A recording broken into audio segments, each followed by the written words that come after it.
আমি সোজা হয়ে বসে আমার দুহাত দিয়ে মায়ের দুকাত ধরে ফেললাম আর মায়ের একদম কাছে চলে গিয়ে বললাম, মা প্লিজ একবার দাও। সব ঠিক হয়ে যাবে, প্রমিস।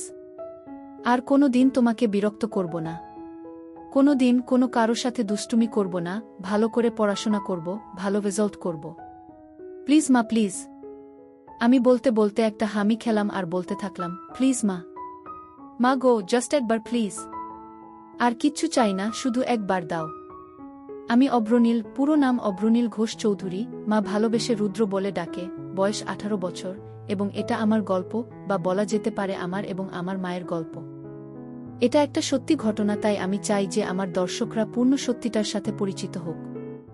আমার প্রতিটা অনুভূতি, আমার রস আস্বাদনের তৃপ্তি, সবটাই যাতে আমার দর্শকরা অনুভব করতে পারে। আমার মায়ের সাথে আপনাদের পরিচয় করিয়ে দিই। আমার মায়ের নাম শ্রীমতী জয়শ্রী ঘোষ চৌধুরী, বয়স 38 বৎসর। গায়ের রং শ্যামলা, কিন্তু ভারী মিষ্টি চেহারা, এবং তার থেকেও বেশি মিষ্টি ওনার হাসিটা। মায়ের মনটা ভারী সরল, তবে বুদ্ধি তীক্ষ্ণ। কিন্তু যত বুদ্ধি সব বাইরের জগতের ক্ষেত্রে। আমার বেলায় মায়ের শুধু সরলতা আর ইমোশন কাজ করে। আমার বাবা অনির্বাণ ঘোষ চৌধুরী একজন লেক এজেন্ট এবং কিছু অন্যান্য ব্যবসা করে। মাও কর্মরত। সব মিলিয়ে সংসারে কোনো রকম কোনো অভাব নেই। আমি স্কুলে পড়ি, বর্তমানে ক্লাস 9। বাড়িতে আমরা 3 জন ও আমার ঠাকুমা থাকি। ঠাকুমার বয়স 80 বছর। উনি বেশিরভাগ সময় ওনার রুমেই থাকেন এবং ঈশ্বর আরাধনায় নিজেকে মগ্ন রাখেন। আমার মায়ের প্রতি কোনো রকম কোনো দৃষ্টি শুরুতে আমার ছিল না। ছোটবেলায় সব ছেলেরা যে চোখে নিজের মাকে দেখে, আমিও সেভাবেই দেখতাম। কিন্তু আমার একটা বৈশিষ্ট্য ছোটবেলার থেকেই ছিল, মোটামুটি 12 বছর বয়স থেকে, সেটা হচ্ছে নেক ফিহেস, বা মহিলাদের গলার প্রতি এক অদ্ভুত আকর্ষণ। আর আমার মায়ের প্রতি আমার সূত্রপাত ঘটে আমার এই ফিহেসের দ্বারা। আমি শুরুতে ফেটিশ কি জিনিস জানতাম না, শুধু দেখতাম যে মহিলাদের গলা দেখতে অথবা ছুতে আমার খুব ভালো লাগত। সে বয়সে মহিলা বলতে তো শুধুমাত্র স্কুলের শিক্ষিকারা। মায়ের দিকে শুরুতে সেই দৃষ্টি পড়েনি। তখন শুধু স্কুল শিক্ষিকাদের গলা নানা বাহানায় স্পর্শ করতাম এবং তাতেই তৃপ্তি পেতাম। আস্তে আস্তে বয়স বাড়ল। বয়সের সাথে সাথে আমার পিপাসাও বাড়ল। কিন্তু নেক ফেটিশটা বা মহিলা গলার প্রতি লোভটা কিন্তু আমার রয়ে গেল। যখন আমার বয়স 18, তখন হঠাৎ একদিন আমার দৃষ্টিতে মা ধরা দিল। তখন গরমের ছুটি চলছিল। আমি বাড়িতে, বাবা বাইরে কাজে গেছেন, ঠাকুমা নিজের রুমে নিজের মনে আছেন এবং মায়েরও কোনো কারণে অফিস ছুটি, তাই মা ও বাড়িতে। সেদিন অসম্ভব গরম পড়েছিল আর আমরা সবাই গরমে ঘেমে একাকার। আমি ড্রয়িং রুমে বসে টিভি দেখছিলাম আর মা রান্নাঘরে কাজে ব্যস্ত ছিল। আমার পিপাসা পাওয়াতে গেলাম রান্নাঘরে জল খেতে। রান্নাঘরে গিয়ে দেখি মা মাটিতে বসে সবজি কাটছে। রান্নার লোক সেদিন আসেনি। রান্নাঘরে ফ্যান না থাকার জন্য মায়ের একেবারে নাজেহাল অবস্থা। পুরো শরীর ঘামে একেবারে ভিজে গেছে। তখনও আমার মনে মায়ের প্রতি কোনো পাপ চিন্তা ছিল না। আমি নির্বিকার মনে জল খাবার জন্য মায়ের পেছনে রাখা শেলফ থেকে জালের বোতল নেবার জন্য মায়ের পাশ দিয়ে মায়ের পেছনে চলে গেলাম। জলের বোতল নিয়ে আমি জল খেতে খেতে সামনের দিকে, মানে মায়ের দিকে ঘুরলাম। মা আমার ঠিক সামনে বসে সবজি কাটছিল আর আমি একদম মায়ের পেছনে। আমাদের রান্নাঘরটা ছোট। মায়ের কাছাকাছি দাঁড়ানো সত্ত্বেও এর আগেই কোনোদিন কোনো পাপ চিন্তা আমার মনে আসেনি। কিন্তু সেদিন জল খেতে খেতে হঠাৎ কি মনে হলো, একবার নিচে মায়ের দিকে তাকালাম। দেখে আমি আর থাকতে পারলাম না, অনুভব করলাম আমার ওটা দাঁড়িয়ে পড়েছে। সেদিনই তখন জীবনে প্রথমবার আমার মনে আমার মাকে নিয়ে লোভ জন্মালো। আমি ভাবতে থাকলাম, আমি আমার স্কুল শিক্ষিকাদের ক্ষেত্রে যেরকম বাহানা দিয়ে ওনাদের স্পর্শ করতাম, সেরকম একটা বাহানা করতে থাকলাম মনে মনে। এক সময় আমি মাকে বলে উঠলাম, মা, মা বল কি হয়েছে? মা তোমার গলায় কি একটা আছে? মা আমার গলায়? আমার গলায় আবার কি থাকবে? না মা, তোমার গলায় কি একটা লেগে আছে। মা, কই, বলে মা নিজের হাত দিয়ে একটু নিজের গলাটা পরিষ্কার করার চেষ্টা করল। এদিকে আমি তো নিজেকে সামলাতে পারছিলাম না। আমি বললাম, হয়নি মা, এখনো লেগে আছে। মা নিজের ঘামে ভেজা গলা আর ঘাড় হাত দিয়ে মুছতে মুছতে বলল, এখনো আছে? কি লেগে আছে রে? আমি দূর থেকে বুঝতে পারছি না। আমাকে তোমার গলার কাছে গিয়ে দেখতে হবে। মনে হয় পিঁপড়ে বা এমনি নোংরা। আমি তোমার গলার কাছে এসে দেখব মা, কি লেগে আছে। মা, আচ্ছা থাক লেগে। আমার গলায় কি লেগে আছে না আছে তোকে দেখতে হবে না। তুই পড়তে বসগে, যা। শুধু পড়ায় ফাঁকি দেয়া। সকাল থেকে তো পড়তেই বসলি না। আমার মনটা খারাপ হয়ে গেল। ভাবছিলাম এই সুযোগটা হাতছাড়া হয়ে গেল বুঝি। কিছু একটা করতে হবে। আমি বললাম, হ্যাঁ যাচ্ছি পড়তে, কিন্তু তোমার গলায় ওটা লেগেই থাকবে? দেখতে কেমন একটা লাগছে। মা, কি এমন লেগে আছে রে? কি? এই বলে মা আবার নিজের দুহাত দিয়ে নিজের গলাটা ভালো করে ম্যাসেজ করার মতো ডোলে পরিষ্কার করার চেষ্টা করল। আমি, উহু, এখনো লেগে আছে, যায়নি। আসলে তোমার গলাটা ঘামে ভিজে আছে তো তাই বোধহয় যাচ্ছে না। এদিকে আসলে মায়ের গলায় কিছু ছিলই না শুরু থেকে। মা তো আর সেটা জানত না, তাই মা আমার নাটক ও পাপ বুদ্ধিটাও বুঝতে পারছিল না। মা এবার খানিকটা বিরক্ত হয়েই বলল, দাঁড়া তো, আয়নায় গিয়ে দেখি। আমি ভাবলাম, যা সর্বনাশ! আয়নায় দেখলে তো মা বুঝে যাবে যে মায়ের গলাতে কিছু লেগে নেই আর আমার কার্যসিদ্ধি হবে না। সাথে সাথে আমি বলে উঠলাম, মা, আমি তোমার গলাটা পরিষ্কার করে দেব। তুমি আবার কেন উঠবে? মা, আচ্ছা ঠিক আছে দে, কিন্তু তাড়াতাড়ি করে পড়তে যা। কোনোরকম কোনো ফাঁকিবাজি না। আমি তো এই কথা শুনে মহা আনন্দে মনে মনে লাফাচ্ছি। আমি মায়ের একেবারে সামনে গিয়ে হাঁটু গেড়ে বসলাম। বললাম, দেখি মা, একটু গলাটা উঁচু করো, মানে একটু উপর দিকে তাকাও। মা আমার কথা মতন একটু মাথা উঁচু করল। আমার সামনে আমার মা তার গলাটা সমর্পণ করে দিল, ঠিক যেন একটি হরিণ নিজেকে একটি ক্ষুধার্ত সিংহের সামনে সমর্পণ করে দিচ্ছে। মায়ের গলায় কোনো তিল নেই, তবে দেখলাম মায়ের ডান ঘাড়ে একটা ছোট্ট বাদামি তিল আছে। গলার মাঝখান দিয়ে দুটো রেখা চলে গেছে পাশাপাশি, মানে দুটো গলার ভাঁজ আর কি। আমি কাপা কাপা হাতে মায়ের গলা স্পর্শ করলাম। প্রথমে আস্তে করে। ছুতেই অনুভব হলো যে মায়ের গলাটা কি নরম ও চামড়াটা কি মসৃণ। আমি আর থাকতে পারলাম না, আমার পুরো ডান হাত দিয়ে মায়ের গলাতে বোলাতে লাগলাম। এই সব কিছু কয়েক মিনিটের মধ্যে ঘটে গেল। মা বলল, কি রে হয়েছে? আমি, মা, আরেকটু মাথাটা উঁচু করো, তোমার গলার ভাঁজে আটকে গেছে। গলাটা পুরো স্ট্রেচ না হলে পরিষ্কার হচ্ছে না। এই শুনে মা নিজের মাথাটাকে আরও পেছন দিকে করার চেষ্টা করল। আমি মায়ের থুতনি ধরে আরেকটু উপর দিকে করে দিলাম, যাতে মায়ের গলাটা পুরোপুরি আমার সামনে মেলা থাকে। আমি তাকিয়ে একবার দেখে নিলাম যে মায়ের দৃষ্টি ওপরে ছাদের দিকে, মানে আমি সামনে। মায়ের গলা নিয়ে কি করছি মা দেখতে পারবে না। আমি বললাম, মা, আমি একটু তোমার গলার কাছে এসে ফু দিচ্ছি, যাতে তাড়াতাড়ি পরিষ্কার হয়ে যায়, ঠিক আছে? মা, আচ্ছা ঠিক আছে, যা করার তাড়াতাড়ি কর, আমার অনেক কাজ পড়ে আছে। আমি, হ্যাঁ মা, বলে একেবারে মায়ের গলার কাছে নিজের ঠোঁট নিয়ে গেলাম আর মৃদু ফু দিতে থাকলাম মায়ের সারা গলায়। একসময় থাকতে না পেরে মায়ের গলার একদম মাঝখানে একটা হালকা হামি দিয়ে ফেললাম। তারপর ভয় ভয় মায়ের দিকে তাকিয়ে দেখলাম একবার যে মা কিছু টের পেল কিনা। মা আমি কি করছি দেখতে না পেলেও আমার স্পর্শ তো অনুভব করতেই পারছিল। আমার ভয় হচ্ছিল যে মা নিজের গলায় আমার স্পর্শ অনুভব করে ফেলল কিনা, আমার হাতের স্পর্শ আর ঠোঁটের স্পর্শের মধ্যে তফাৎ ধরে ফেলল কিনা। কিন্তু দেখলাম যে না, মা কিছু বুঝতে পারেনি। আমারও সাহস বেড়ে গেল। মা হঠাৎ নিজের দুহাত দিয়ে আমাকে এক ঝাটকা দিয়ে দূরে ফেলে দিল। হঠাৎ ধাক্কা খেয়ে আমি পেছনে হেলে বসে পড়লাম ও নিজের সম্বিত ফিরে পেলাম। মায়ের দিকে তাকিয়ে দেখি মা গম্ভীর হয়ে নিজের আঁচল ঠিক করছে আর এক হাতে সবজি তুলছে। মা সঙ্গে সঙ্গে একটা হাত দিয়ে নিজের আঁচল নিয়ে নিজের গলাকে ভালো করে মুছে নিল। আমি খানিকটা ভয় পেয়ে বললাম, মা কি হলো? মা, কি হবে আবার? তুই পড়তে যা। আমি, না মানে তোমার গলা পরিষ্কার করছিলাম, তুমি হঠাৎ ধাক্কা দিলে। মা বড় বড় চোখে আমার দিকে তাকিয়ে একটু গম্ভীর হয়ে বলল, তোর পড়ায় ফাঁকি দেয়ার বাহানা কি আমি বুঝি না মনে করেছিস? সকাল থেকে এক লাইনও পারিসনি, যা পড়তে বস।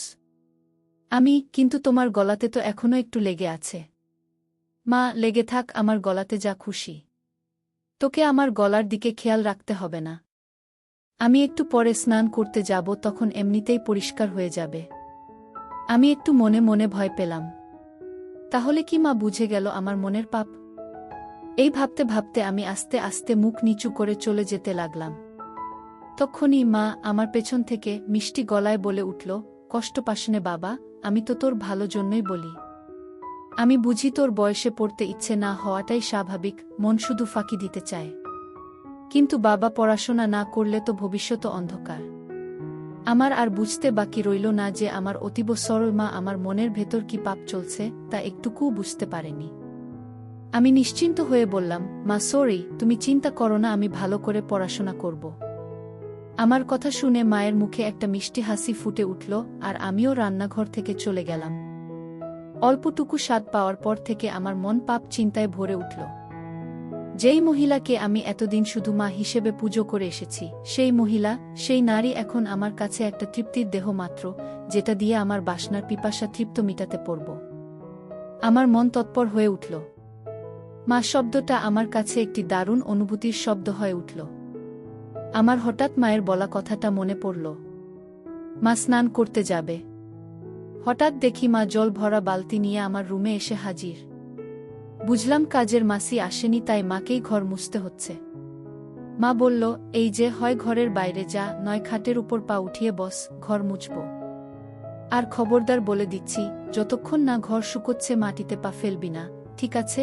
আমি সজোরে মাথা নাড়িয়ে আমার সম্মতি জানালাম এবং তাড়াতাড়ি খাটে উঠে ইঙ্গিত দিলাম যে আমি রুমেই থাকছি। মা নিজের শাড়ির আঁচল কোমরে গুজে হাঁটু গেড়ে বসে পড়ল এবং নিজের মতো ঘর মোছা শুরু করল। আমার খাটে সব সময় একটা পড়ার বই খোলাই থাকে, তখনও ছিল, আর ওটাই আমাকে তখন বাঁচালো, নয়তো আবার পড়াশোনায় ফাঁকি দেওয়ার জন্য মায়ের বকুনি খেতে হতো। আমি বইটা নিয়ে পড়ার ভান করতে লাগলাম। কয়েক সেকেন্ড পর একবার আর চোখে মায়ের দিকে তাকালাম। তাকিয়ে যা দেখলাম তাতে আমার চক্ষু ছানাবড়া হয়ে গেল।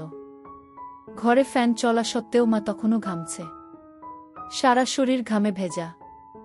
আমি লক্ষ্য করলাম ঘামের বিন্দুগুলো মায়ের কপাল থেকে আস্তে আস্তে নেমে যেতে থাকল। একটু পরেই মায়ের ঘর মোছা হয়ে যাবে আর মা ছাদে যাবে কাপড় মেলতে। আজকে ছুটির দিন, তাই নিশ্চয় মা প্রচুর কাপড় ধুয়েছে এবং তাই বেশ সময় লাগবে কাপড় মেলতে। ঠাকুমাকে নিয়ে চিন্তা নেই, উনি শুধুমাত্র সন্ধে বেলা একটু ঘর থেকে বেরোন। এই দুপুরের সময়টায় উনি নিজের ঘরেই থাকেন। আমি অপেক্ষা করতে থাকলাম কখন মা ছাদে যায়। এক সময় মা হাঁক পারল, রুদ্র, আমি ছাদে যাচ্ছি, ঘরের দিকে নজর রাখিস। ঠাকুমা কানে শোনে না, তাই ঘর ফাঁকা হলে কাউকে ঘরের খেয়াল রাখতে হয়। যাই হোক, আমি যেই সুযোগের অপেক্ষায় ছিলাম সেটা পেয়ে গেলাম। আমার পকেট স্ক্রুড্রাইভার আর পকেট হাতুড়ি নিয়ে আমি চললাম মায়ের বেডরুমের দিকে। মায়ের বাথরুমের দরজাটাকে দুপাশ থেকেই ভালো করে পর্যবেক্ষণ করলাম। প্রথমবারে কোনো ফুটো পেলাম না। মনটা একটু খারাপ হলো। এই ভারী কাঠের দরজায় তো আর এই পলকা দিয়ে এত কম সময় নতুন করে ফুটো করা যাবে না। কিন্তু আমি আবার বিশ্বাস নিয়ে খোঁজ শুরু করলাম। অবশেষে দেখলাম যে দরজার ভেতর দিক থেকে একটা ছিদ্র শুরু হয়েছে, কিন্তু সেটা এখনো এপার ওপার হয়নি। আমি সঙ্গে সঙ্গে আমার হাতিয়ার দিয়ে ফুটোটাকে বড় এবং সম্পূর্ণ করতে লেগে গেলাম। সফল হওয়ার পর ফুটো দিয়ে দেখলাম যে পুরো বাথরুমের ভেতরটাই পরিষ্কার দেখা যাচ্ছে। আমি আনন্দে আত্মহারা হয়ে উঠলাম। আমি মায়ের বেডরুম থেকে যাওয়ার আগে ফুটোটাকে সাময়িকভাবে একটা ছোট্ট কাঠের টুকরো দিয়ে বন্ধ করে আসলাম, যাতে মায়ের সন্দেহ না হয়। এরপর অপেক্ষা করতে থাকলাম কখন মা স্নানে যায়। এক সময় মা ছাদ থেকে আসলো এবং আমি স্নানে গেলাম বলে সোজা বেডরুমে চলে গেল। মা নিজের বেডরুমের দরজা ভেতর থেকে বন্ধ করতে যাচ্ছিল, তখন আমি বিপদ দেখে বলে উঠলাম, মা, রুমের দরজা বন্ধ করো না, যদি আমার কিছু লাগে। মা, আমাদের রুমে আবার তোর কি কাজ? আমি, না মানে, দরকার তো পড়তেই পারে। তোমারও তো দরকার পড়তে পারে। হঠাৎ যদি কিছু লাগে তোমার, যেমন সাবান বা কিছু। কখন কি দরকার পড়ে কেউ বলতে পারে। বাথরুমের দরজা তো আর খোলা রাখতে বলছি না, রুমের দরজাটাকে খোলা রাখতে বলছি। আমি খানিকটা ঠাট্টা করে বললাম। মা, হ্যাঁ ঠিক আছে, তোকে ও তো পাকামো করতে হবে না। খোলা রাখছি রুম। বাড়ির দিকে খেয়াল রাখিস। আমি গেলাম স্নানে। আচ্ছা মা।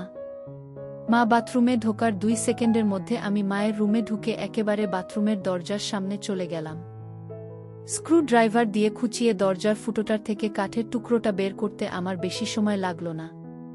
আমার সামনে তখন আমার যত্নে তৈরি করা দরজার বড় ফুটোটা খোলা। আমার মনে হচ্ছিল যেন স্বর্গের জানালা কেউ খুলে দিয়েছে আমার চোখের সামনে। নিজেকে সামলাতে না পেরে আমি আস্তে আস্তে নিজের চোখটা ফুটোর দিকে নিয়ে গেলাম। মনে নানান ভাবনা চলছে। আমার হৃৎপিণ্ড এত জোরে লাফাচ্ছিল যেন শরীরের বাইরে বেরিয়ে আসবে। এত জোরে বুকের শব্দ হচ্ছিল যে ভয় হচ্ছিল মা না শুনতে পেয়ে যায়। ভাবছিলাম যে আজকে আমি যেটা দেখব এটা পৃথিবীর যে কোনো ছেলের জন্য নিষিদ্ধ। আমি বুঝলাম মা এখুনি বেরোবে বাথরুম থেকে। আমি সাথে সাথে ফোনের রেকর্ডিং স্টপ করলাম। দরজার ফুটোটাকে আবার কাঠের টুকরো দিয়ে সযত্নে বন্ধ করে দিলাম ছুট নিজের ঘরের দিকে। নিজের ঘরে পৌঁছনো মাত্র শুনতে পেলাম মা বাথরুমে থেকে বেরিয়ে এসেছে। মনে মনে হাফ ছেড়ে বাঁচলাম। আমার মনে তখন পরম আনন্দ, যেন বিশ্ব জয় করে এসেছি। আমার মন ব্যাকুল হয়ে উঠল মাকে পাওয়ার জন্য। মনে মনে প্ল্যান ভাবতে থাকলাম, কিন্তু কোনো প্ল্যান মাথায় আসছিল না। এদিকে মায়ের অফিস শুরু হয়ে গেল। মাকে একা পাওয়ার সুযোগ হচ্ছিল না। আমার মন তরপাতে থাকল। দিনের পর দিন আমি মন মরা হয়ে যেতে থাকলাম। পড়ায় মন বসছিল না। টিউশন টিচারের কাছ থেকে আমার নামে নালিশও আসে মায়ের কাছে। মা আমাকে নিয়ে একদিন বাবার সাথে সন্ধে বেলা বসে জিজ্ঞেস করে কি হয়েছে আমার, বোঝায় ভালো করে পড়তে। কিন্তু আমি কি আর আসল কারণটা বলতে পারি, তাই চুপ করে বাবা মায়ের কথা শুনি এবং হজম করি। এভাবে বেশ কিছু দিন কেটে যায়, আমার মানসিক ও শারীরিক পরিস্থিতির উন্নতি হয় না। মা বাবাও হাল ছেড়ে দেয়, বোধহয় ভেবেছিল যে স্কুল খুললে রুটিন এ চলা শুরু হবে, তখন সব ঠিক হয়ে যাবে আমার। কিন্তু একমাত্র আমিই জানি আমার কিসে উন্নতি হবে। এভাবে প্রায় এক যায়। আমি আমার 15তম জন্মদিন পার করি। আমি আর নিজেকে শান্ত রাখতে পারতাম না। মাকে ধরার সময় নিয়ন্ত্রণ হারিয়ে মায়ের গলায় কামড়ে দিলাম। অমনি মা আমাকে ঠেলে সরিয়ে দিয়ে বলল, শর্ত রুদ্র, বেয়াদব কথাকার, আজকাল একটু বেশিই গায়ে পড়ছিস। আমার এসব ভালো লাগে না। গরমের মধ্যে গা ঘেঁষাঘেঁষি। আগে তো এরম করতিস না তুই। আমি কি যে বলো মা। কেন, আমি তো তোমাকে আদর করে আগেও ধরতাম। মাসে যাই হোক, হেফতে ওই হিন্দি আর ইংরেজি সিরিয়াল সিনেমা দেখে তোর এইসব ভীমরতি চেপেছে। আমাদের বাঙালিদের মধ্যে ছেলেরা বড় হয়ে গেলে মায়ের থেকে দূরে দূরে থাকে, এরম গা ঘেঁষাঘেঁষি করে না। আর তুই তো একটু বেশিই করিস। ধরার পর কি আমার গলায় ঘাড়ে কামড়ে দিস? এতে পরে আমার ব্যথা করে। দুবার তো দেখেছি কালসিটে পড়ে গেছে। এটা কি তোর নতুন কোনো দুষ্টুমি শুরু হয়েছে, নাকি আমার উপর রাগ করে আমার বকুনির প্রতিশোধ নিস তুই? আমি তো মায়ের কথা শুনে পাথরের মতন দাঁড়িয়ে ভয় পাচ্ছিলাম আর ভাবছিলাম যে মা তবে আমার মায়ের গলায় হামি দেয়া কামড়ানোটা টের পেয়েছে প্রতিবার। আর সেটাই তো স্বাভাবিক। আমিই বোকা, পাপের চোটে গান শূন্যর মতো ওভারকনফিডেন্ট হয়ে যাচ্ছিলাম আস্তে আস্তে। এখন কি হবে? আবার ভাবলাম মা টের পেয়েছে ঠিকই, কিন্তু তার ছেলের আসল মতলবটা এখনো বুঝতে পারেনি। এটা ভাবা মাত্র আমার মনে একটু সাহস আসলো। আমি বললাম, কি যে বলো মা তুমি। এটাতে আমার আবার কি দুষ্টুমি? আমার সব বাঙালি বন্ধুরাও তো তাদের মাকে ভালোবেসে এভাবে ধরে। মা এবার একটু বিরক্ত হয়ে বলল, সে কে কি করছে সেটা আমি জানি না। আমার এটা পছন্দ না, তাই তুই এটা করবি না, ব্যাস। বোঝা গেল। আমি মাথা নেড়ে আমার সম্মতি জানালাম। মা, আর বন্ধুদের থেকে এই সমস্ত বদ অভ্যেস না শিখে ভালো কিছুও তো শিখতে পারিস নাকি? আমি বুঝলাম কথা লাভ নেই। ব্যাপারটা খুব সিরিয়াস দিকে যায়নি, তাই এখানেই ইতি করতে হবে। আমি তাই আবার ঘাড় নিলে বললাম, হ্যাঁ মা, তুমি ঠিকই বলেছ। আমি তোমার কথা মতোই চলব। মা এটা শুনে নিজের রুমে চলে গেল, আর আমিও আমার রুমে হাত দিয়ে কাজ সেরে নিলাম।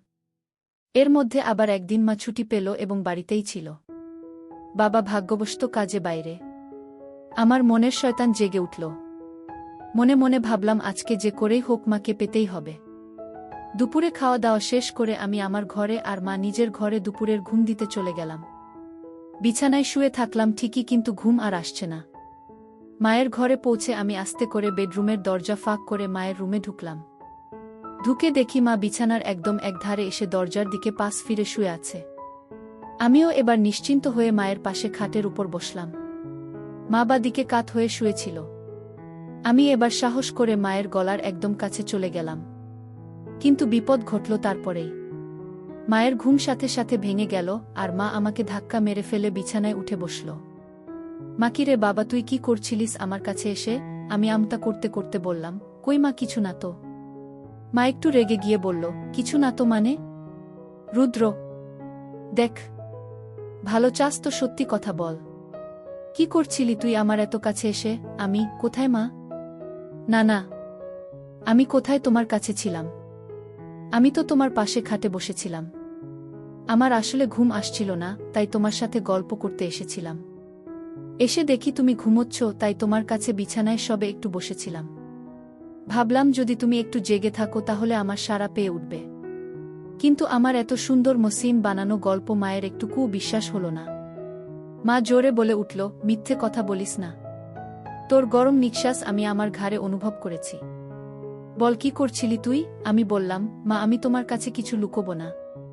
আমি তোমাকে খুব ভালোবাসি, কিন্তু আমি জানি না কেন আমার তোমার প্রতি একটা অদ্ভুত আসক্তি আছে। আমার কথা তখনও শেষও হয়নি, মা আমার গালে সপাটে এক থাপ্পড় মারল। আমি প্রায় মাথা ঘুরে বিছানায় লুটিয়ে পড়লাম। মা, তোর লজ্জা করছে না রুদ্র তোর মাকে এগুলো কথা বলতে? আমি তোর মা, তোকে জন্ম দিয়েছি। মা মানে বুঝিস জানোয়ার? হায় ভগবান, এগুলো কথা তো আমি তোর বাবাকেও বলতে পারবো না। তোর বাবা তো আর তোকে মারতে পারবে না, নিজেই হয়তো মরে যাবে। আমি কাঁদতে কাঁদতে বললাম, মা আমাকে ক্ষমা করে দাও, কিন্তু তোমাকে না পেলে আমার জীবন বৃথা। আমি জানি না কেন সব সময় শুধু তোমার কামনা আমার মন জুড়ে থাকে। আমার পড়ায় মন বসছে না, রেজাল্ট খারাপ হচ্ছে, এমনকি আমার শরীর ভালো নেই। তুমি তো সবই জানো মা। বিশ্বাস করো, আমি অনেক চেষ্টা করেছি, কিন্তু কিছুতেই তোমাকে পাওয়ার ইচ্ছেটাকে মন থেকে বের করতে পারিনি। আমি সাইকিয়াট্রিস্টের কাছেও গিয়েছি, কিন্তু তাদের কাছেও এর কোনো ট্রিটমেন্ট নেই। আমার অন্য কোনো মেয়েকে দেখলে এমন অনুভূতি হয় না যেমন তোমাকে দেখলে হয়। আমি কি করব বলো মা? মা, থাম রুদ্র থাম। দোহাই তোকে, তুই চুপ কর। আমার কান আর নিতে পারছে না। আমি চুপ করে নিচের দিকে তাকিয়ে থাকলাম। খানিকক্ষণ পর মাকে একটু শান্ত দেখলাম। বলল, রুদ্র বাবা শোনো, এটা হয়তো একটা বয়সের প্রবলেম। তুই চেষ্টা কর, দেখবি সময়ের সাথে ঠিক হয়ে যাবে। আমি সাহস করে বললাম, না মা, আমার তোমার প্রতি বাসনা ততদিন কমবে না যতদিন না আমি তোমাকে পুরোপুরিভাবে পাব। মা, তুই একটু বড় হয় যা, তোকে তাড়াতাড়ি বিয়ে দিয়ে দেব। কেন এই বুড়ি মায়ের পেছনে পড়েছিস বাবা? আমার মনে হলো এইবার বোধহয় মায়ের মাতিসুল ভাব জেগে উঠেছে। যেটা চায় যে তার সন্তান সব সময় সুখে থাকে, ভালো থাক। আমি ভাবলাম আমাকে মায়ের এই মনের ভাবকে কাজে লাগাতেই হবে। এই আমার অন্তিম সুযোগ। আমি সাথে সাথে মায়ের পা ধরে বললাম, মা আমাকে একবার তোমার সাথে দাও। আমার আর এই জ্বালা সহ্য হচ্ছে না মা। মা প্লিজ। মা অল্প অল্প কাঁদতে কাঁদতে বলল, বাবা এ হয় না। আমি তোর জন্মদাত্রী মা। তুই এখন ছোট, তাই তুই কি চাইছিস সেটা বুঝতে পারছিস না। এটা হয় না বাবা, প্লিজ বোঝ। আমি খেয়াল করলাম যে মায়ের মুখে আর রাগের কোনো চিহ্ন নেই। মা পুরো ইমোশনাল হয়ে আছে। আমি মনে মনে ভাবলাম, এখনই খেলতে হবে। আমি সোজা হয়ে বসে আমার দুহাত দিয়ে মায়ের দুকাত ধরে ফেললাম আর মায়ের একদম কাছে চলে গিয়ে বললাম, মা প্লিজ একবার দাও। সব ঠিক হয়ে যাবে, প্রমিস। আর কোনো দিন তোমাকে বিরক্ত করব না। কোনো দিন কোনো কারো সাথে দুষ্টুমি করব না, ভালো করে পড়াশোনা করব, ভালো রেজাল্ট করব। প্লিজ মা, প্লিজ। আমি বলতে বলতে একটা হামি খেলাম আর বলতে থাকলাম, প্লিজ মা। মা গো, জাস্ট একবার প্লিজ। আর কিচ্ছু চাই না, শুধু একবার দাও। মা হঠাৎ একটা চিৎকার করে উঠল। আমি ভয় পেয়ে মায়ের মুখ আমার হাত দিয়ে চেপে ধরলাম আর মাকে বিছানায় ফেলে মায়ের উপর চেপে বসলাম। মায়ের বোধহয় দম আটকে যাচ্ছিল, আমাকে ইশারা করে বলল যে হাত সরাতে। আমি আস্তে করে হাত সরালাম। দেখি মা কিছু বলছে না, শুধু চুপ করে ছাদের দিকে তাকিয়ে আছে। আমি মন্ত্রের মতো শুধু বলে যাচ্ছি, মা প্লিজ। এক সময় মা বলে উঠল, রুদ্র তুই কি কোনোভাবেই মানবি না? আমি, না মা, তোমাকে আমার চাই চাই। মা প্লিজ রাজি হয়ে যাও, প্লিজ। বোধহয় মা বুঝতে পেরেছিল যে আমি কিছুতেই মানবার পাত্র নই। মা একটা দীর্ঘশ্বাস ফেলল আর মুখটাকে আমার দিক থেকে সরিয়ে ডান দিকে ঘুরিয়ে বলল, ঠিক আছে। আমি যেন আমার কানকে বিশ্বাস করতে পারছিলাম না। এ যেন স্বপ্ন পূরণ। বুঝলাম যে মা নিজের ছেলের খুশির জন্য নিজেকে সমর্পণ করে দিচ্ছে।